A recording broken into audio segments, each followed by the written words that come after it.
Okay, so once we're done with this one, we've done this color. I want to show you how to move to another page. Yes, I could just scroll down, but let's use our Pages palette.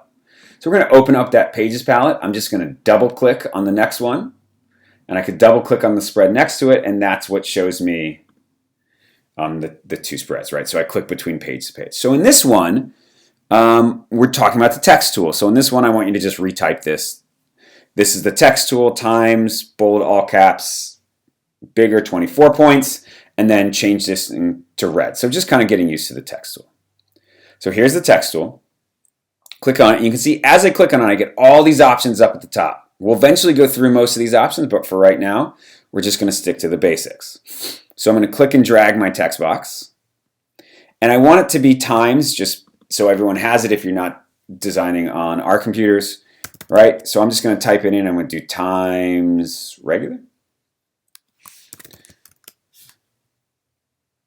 And here I go. This is the text tool times bold all caps. Now here's a really cool thing already immediately that I'm going to show you. Let's go ahead and look at our character palette. If you don't have the character palette, you can go to Windows, Types and Tools, Character, or Command T. So inside of here has all your basic kind of character functions. So let's just kind of go over those. Inside of here is your point size. Right? This is leading. This is kerning. Don't ever use these two, but I'll show you what they do. This stretches the type horizontally or vertically. Don't do that. This one stretches it horizontally. Again, don't do that. Just showing you that's what they are.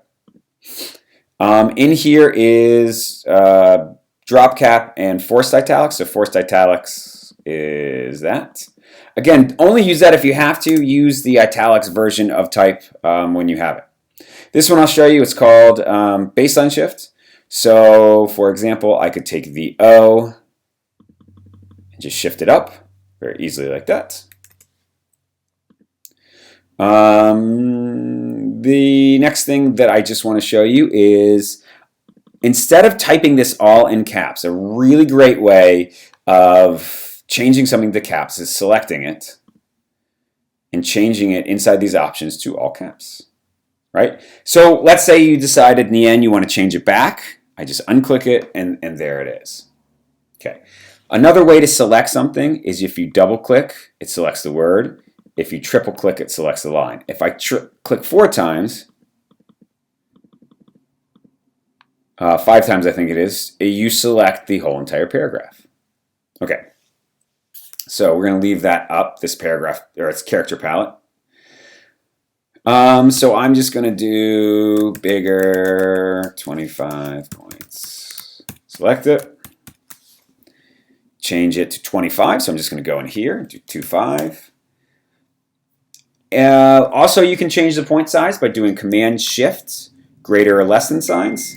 Also changes the point size. Okay. Last thing in here, we're going to do red, all caps. I'm going to select it, right? Go into here, change it to all caps. Then I'm going to go to my, where am I going to go? I am going to go to my swatches palette down here and change it to red. And that's it.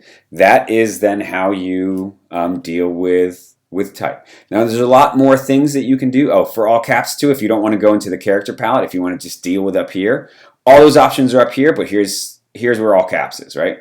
All caps, no caps. You have subscripts, superscripts, small caps.